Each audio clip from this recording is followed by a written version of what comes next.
Ouça a partir de agora o programa Acorda Bênção, com o pastor Amaro Correia. Ouça agora a voz do divino.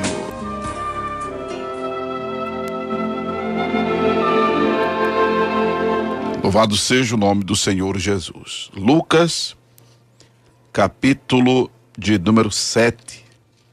É o capítulo que estaremos agora com as nossas atenções voltadas deste livro que estamos lendo com os irmãos, que no Acorda a Bênção. Os irmãos sabem que o Acorda a Bênção é este programa culto, este programa celebração, adoração a Deus em espírito e em verdade. Os irmãos sabem que o Acorda a Bênção é este divã, né, pastoral, esse gabinete pastoral, essa igreja, não é? No lar, essa igreja no trabalho, no presídio, no hospital. Louvado seja Deus. Os irmãos sabem que por conta disso a gente tem procurado fazer um programa cada vez mais sério, voltado para a palavra, voltado para a oração, voltado para o crescimento dos irmãos na graça e no conhecimento do Senhor Jesus, para gigantar os irmãos na fé, para, enfim, verdadeiramente fazer os irmãos se acultuarem no que diz respeito à fé, aos princípios bíblicos, né? Em nome de Jesus. Amém? Então vamos a esta leitura. Espero que os irmãos acompanhem a leitura da Bíblia aí. Em nome do Senhor Jesus. Amém? Glória a Deus.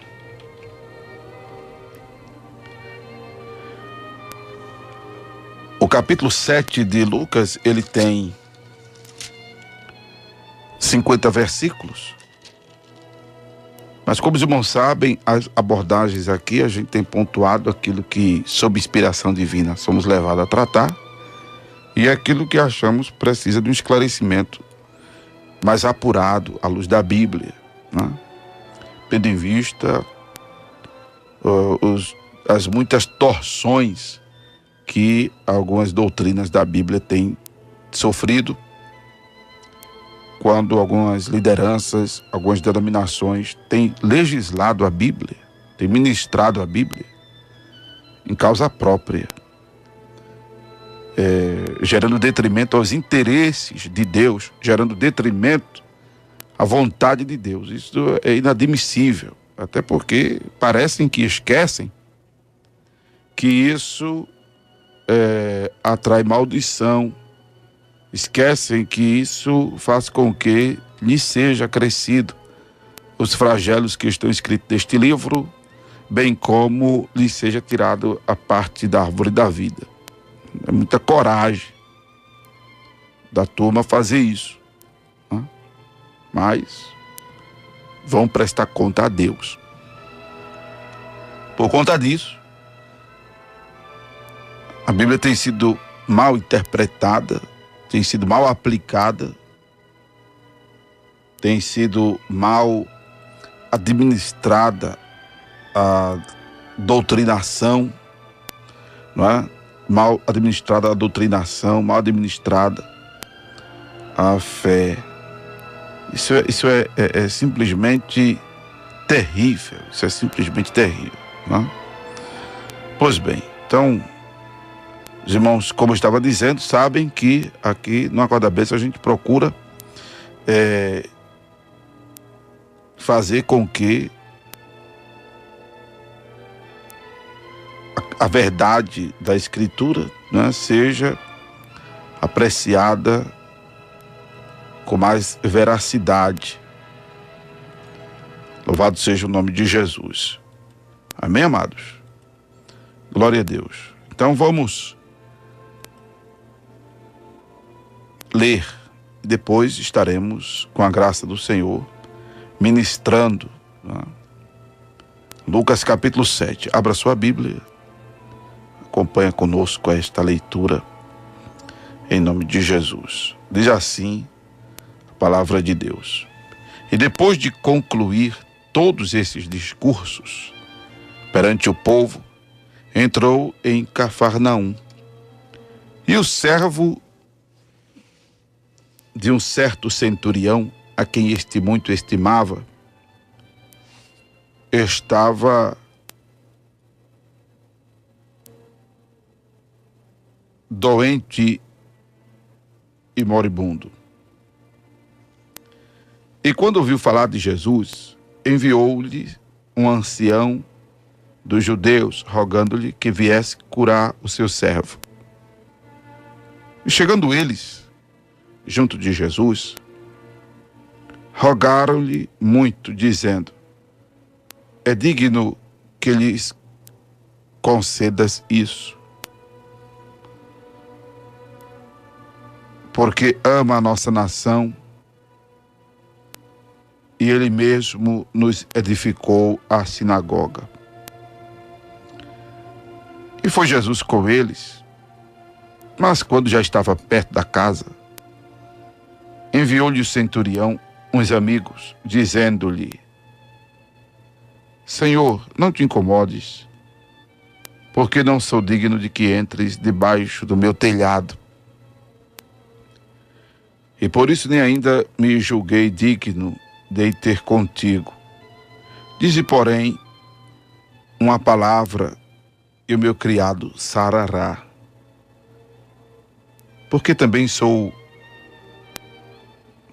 eu sou homem sujeito à autoridade e tenho soldados sob o meu poder, e digo a este, vai, e ele vai, e a outro, vem, e ele vem, e a meu servo, faze isto, e ele o faz.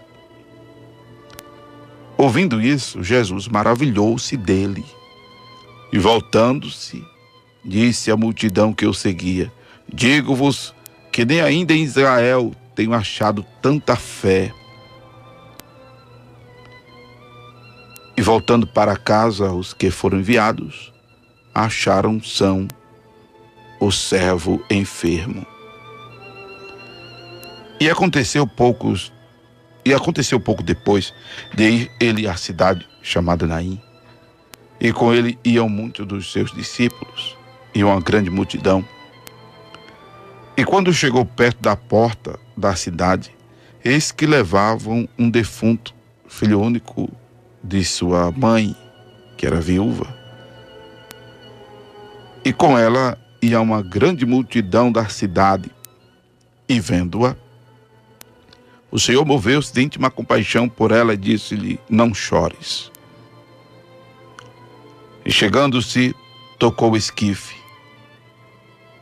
E os que o levavam pararam. E disse: jovem, eu te digo, levanta-te.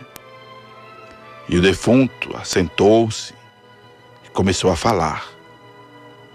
E entregou a sua mãe. E de todos se apoderou o temor, e glorificavam a Deus, dizendo: um grande profeta se levantou entre nós, e Deus visitou o seu povo. E correu dele esta fama por toda a Judeia e por toda a terra circunvizinha. Louvado seja Deus, que coisa linda, né, irmão? Jesus, aleluia. Vamos dar uma glória arredondada para Jesus. Jesus é lindo demais. Eita, glória a Deus, né? Que coisa linda, Jesus, irmão. Deixa eu dizer que Ele é o mesmo ontem, hoje e eternamente. E Jesus é o mesmo ontem, hoje e eternamente. Amém? Louvado seja Deus. Louvado seja o nome do Senhor. Estamos diante de um dos mais famosos acontecimentos registrados na Bíblia, que é tanto a cura do servo do centurião, este homem que cuidava de 100 soldados, que lhes eram sujeitos, que lhes eram submissos, como o próprio diz aqui no texto, né? Louvado seja Deus. Mas que não era judeu, conforme os anciãos dos judeus chegam a dizer a Jesus que ele amava muito a nação dos judeus e ele mesmo lhes edificou a sinagoga que surgiu, as sinagogas que surgiram no período do exílio babilônico e assírio, né? Por conta da deportação dos filhos de Israel para a Babilônia e para a Síria, com o propósito, inclusive, de desaculturar o povo de Israel. Era a estratégia dos reis antigos fazer isso, mudar o povo, não é, de uma determinada nação para outro lugar, para que o povo fosse destruído assim, com o desaculturamento, com a linguagem, com os hábitos, com a cultura, com os costumes que o povo tinha. E aí surgiram as sinagogas, que com a reedificação do templo, na época de Zorobabel e Jesua, as sinagogas continuaram sendo utilizadas para questões da comunidade e para questões assim religiosas, não é? de caráter doutrinário, como os irmãos já me ouviram falar aqui, e eram utilizados para tratar de questões realmente de cunho filosófico e religioso, no que diz respeito à fé. E foram utilizadas muito, tanto pelos apóstolos,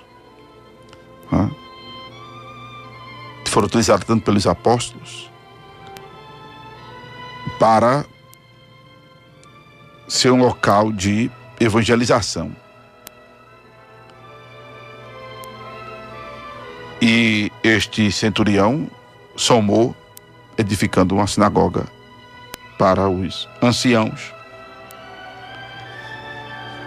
em Cafarnaum. Louvado seja o nome de Jesus. E agora ele tinha um servo que ele estimava muito, que estava doente. E essa declaração aqui feita por Lucas sobre o sentimento que o centurião tinha pelo seu servo, isto é ressaltado por Lucas, que como médico sabia a importância dessa ligação afetuosa e sua relevância para a oração, para a intercessão, não é? Que é muito importante. Louvado seja Deus. Ele estimava muito o servo. E deixa eu pontuar essa questão aqui do sentimento afetuoso na oração como é importante. Observe que, inclusive, Jesus moveu-se de íntima compaixão pela viúva e que estava agora indo enterrar o filho. Esse sentimento de Jesus por ela foi muito significativo para que, inclusive, houvesse a parada do esquife e a ressurreição do filho dela, como antes Jesus mandou que ela não chorasse. E obviamente ela pararia de chorar, não do nada, mas a partir do milagre ocorrido, que era o que estava fazendo ela chorar. Não? Nosso Deus não é só Deus de palavras, é Deus de ação. Louvado seja o nome do Senhor. E aqui independeu da fé daquela mulher. O milagre aqui independeu da fé dela. Foi a palavra bara de Jesus, que foi a palavra da sabedoria. Uma manifestação resolvida da onipotência de Jesus. Louvado seja Deus. Ele resolveu fazer o milagre em favor daquela mulher, por quem estava comovido de íntima compaixão, vendo-a chorar copiosamente. Louvado seja Deus. E aí, claro, com essa manifestação do seu senhorio, do seu poder, a fama dele iria correr. Por isso que disseram que era um grande profeta. Por isso dizer um grande curandeiro. Mas disseram que era um grande profeta. Por quê? Por causa do que eu acabei de dizer, a palavra bara, a palavra da sabedoria, evidenciada neste momento, através do Senhor Jesus. Usada por ele, é o que é o único, que diga-se de passagem, que pode fazer isso. Fazer a coisa acontecer. Falar e a coisa acontecer. Louvado seja Deus. Mas esse aspecto afetuoso é muito importante. Por isso que eu sempre oriento aos irmãos. Claro, os irmãos ligam, pedem oração por fulano, beltrano, ciclano, que eu não conheço, como não conheço os irmãos que ligam, mas os irmãos ligando, eu já ouço a voz dos irmãos, já sinto o drama. Quando alguém liga, que às vezes dá para eu perceber, tá com a vozinha triste. Pastor, tô passando por luta. Aí aquilo mexe comigo. Né? De alguma maneira houve uma aproximação. Mas quando o irmão ora, pede oração por uma outra pessoa, que aí eu não faço ideia da situação, problema tal, mas não tem aquele feeling, né? Por não ver, por não saber. Aí eu sugiro aos irmãos, quando eu estiver orando, ore você também, porque você está mais perto da pessoa ou tem mais aproximação com a pessoa. Deixa eu dizer uma coisa aqui. A gente, por exemplo, ora pelos presidiários, a gente ora pelos hospitais, é válida a oração, Mas até os próprios irmãos vão se sentir melhor se um dia, né, a gente se vê, a gente se conhecer. Por isso que eu fico procurando saber quem faz um trabalho, outro num presídio e tal, para uma oportunidade que houver, me juntar com esse grupo e ir. Porque já há um procedimento todo legal de entrada, né, de visitação, que não é para qualquer um, não é qualquer pessoa que pode chegar assim e visitar presídio. Como também em hospitais. Infelizmente, muitos irmãos fecharam as portas nos hospitais por não saber abordar o enfermo, e gerando muito transtorno. Algumas diretorias resolveram vetar a evangelização e as visitações em hospitais. Mas o que eu quero dizer é o seguinte: você que ora só por orar, né? Não há, na verdade, muito sentimento quando não se vê a situação do hospitalizado, do enfermo, do preso. Só tem mais sentimento quem já visitou um hospital, quem já visitou um presídio, para sentir ou para ter uma ideia do sofrimento dessas pessoas. Aí o orar com este sentimento torna a nossa oração mais eficaz. Torna a nossa oração mais eficaz. Não que, para quem nunca visitou um hospital, um presídio, Deus não ouça a sua oração, ouve sim. Mas aí não se tem uma ideia, né, realmente. O que eu quero me referir não é que Deus ouve ou não ouve, é a eficácia da oração, que, claro, quem responde é Deus. Mas é de não ficar sendo aquela oração mecânica, religiosa, orar por orar, mas orar com sentimento, onde há sentimento, onde inclinamos nosso coração. Por isso que em Oséias está escrito, em Ageu, capítulo 1 está escrito: aplicai o vosso coração aos vossos caminhos. Aí tem a ver com racionalidade e sentimento. Tem a ver aí com racionalidade e sentimento. Precisa haver sentimento de amor, de realmente querer ver bem, não é? De realmente querer que aconteça o milagre, a intervenção divina, a mudança do quadro. O sentimento do centurião pelo seu servo era grande. E é interessante a narrativa de Lucas, não é?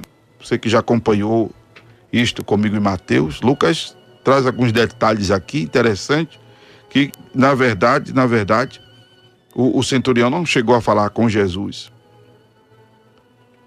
Mas há um versículo na Bíblia que diz que os enviados, ou o enviado, tem o mesmo valor de quem o envia. Não é? Você que está me acompanhando aí e achar esse versículo, eu agradeço. Mandar aí pelo Face que o enviado tem o mesmo valor daquele que o envia. Por isso que Mateus refere-se logo que era o centurião que estava falando direto com Jesus. Mas Lucas trata do detalhe dizendo que foram os anciãos dos judeus que foram a Jesus rogando que fosse curar o servo do centurião. E quando Jesus estava indo, ele mandou 2 homens, né, a Jesus, louvado seja Deus, para dizer a Jesus o seguinte: ó, Senhor, não vá na casa do meu senhor, não. Agora, é porque ele é homem de autoridade também, por isso que ele não veio ter com o senhor. Mas daqui mesmo o senhor ministre lá uma palavra, diga alguma coisa para ele ficar curado lá. Porque ele é homem de autoridade. Né? Nós somos submissos a ele, por exemplo.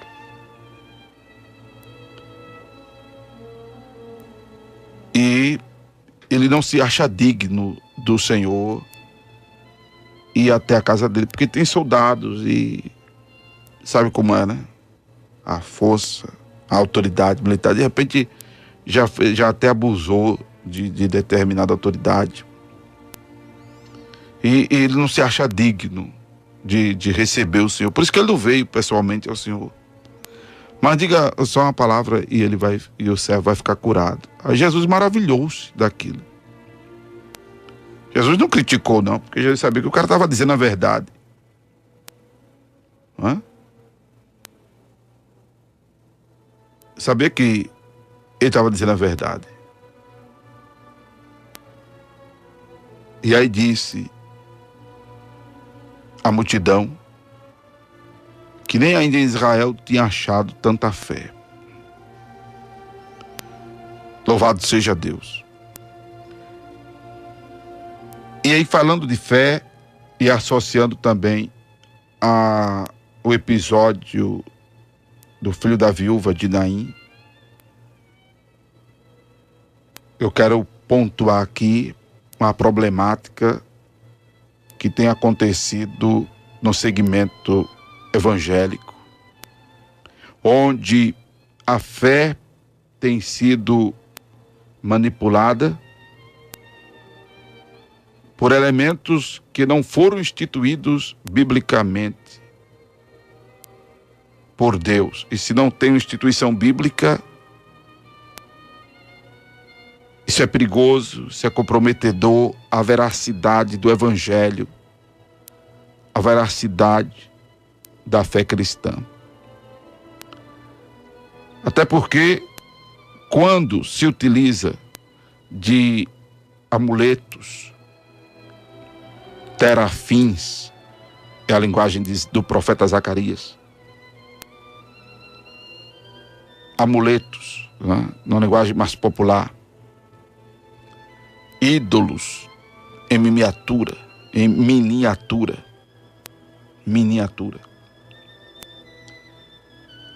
gerando-se detrimento ao senhorio de Jesus, que inclusive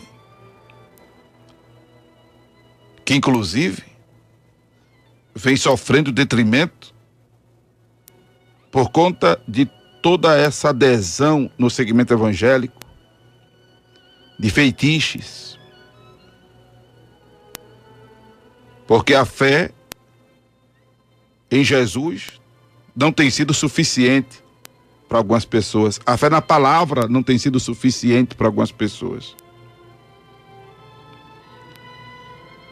Aí o modismo que tem gerado grandes aglomerações, algumas lideranças, como eu estava ouvindo alguns colegas pastores dizerem, tem optado pelo que dá certo, gerando detrimento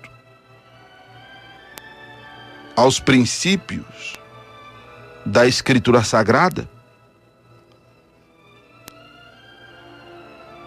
Porque, amados, só existe poucos elementos instituídos para estimular a fé na Bíblia.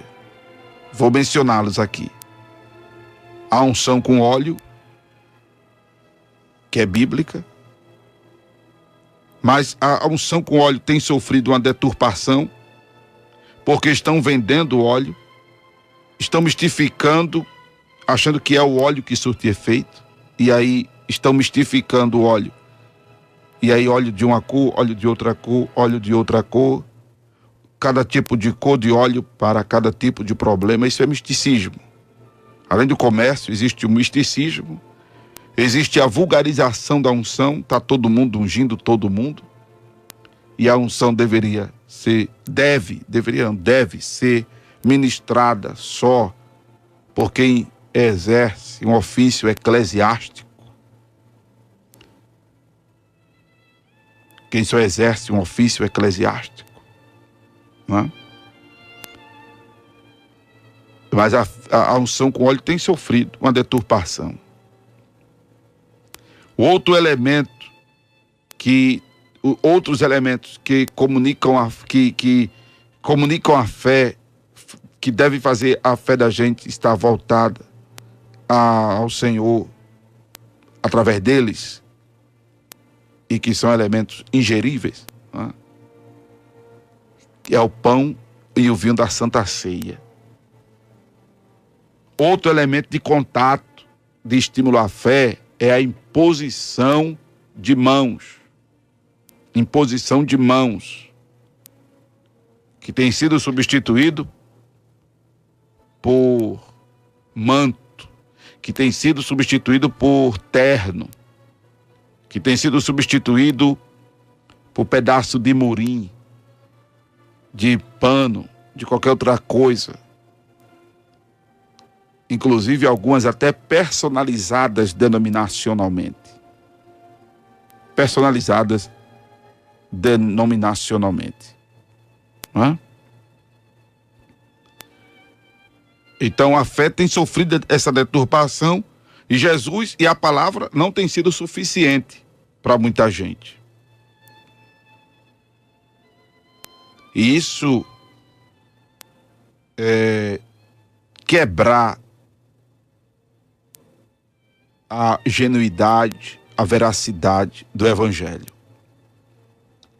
Mas como disse no começo, antes mesmo desta leitura, o propósito aqui do Acorda Bênção é reeducar o povo, é fazer com que as atenções se voltem para a Escritura Sagrada, porque, para terminar a abordagem de hoje, eu volto a dizer: se crermos diferente do que diz a Escritura, atraímos maldição para nossas vidas e estaremos perdendo tempo. Não é? Se não crermos, como diz a Escritura, estaremos atraindo maldição para a nossa vida e estaremos perdendo tempo. E é tudo isso que nós não queremos que isso aconteça. É tudo isso que não quero que isso aconteça a você. Amém? Que Deus te abençoe em nome de Jesus. Você acabou de ouvir o programa Acorda Bênção com o pastor Amaro Correia.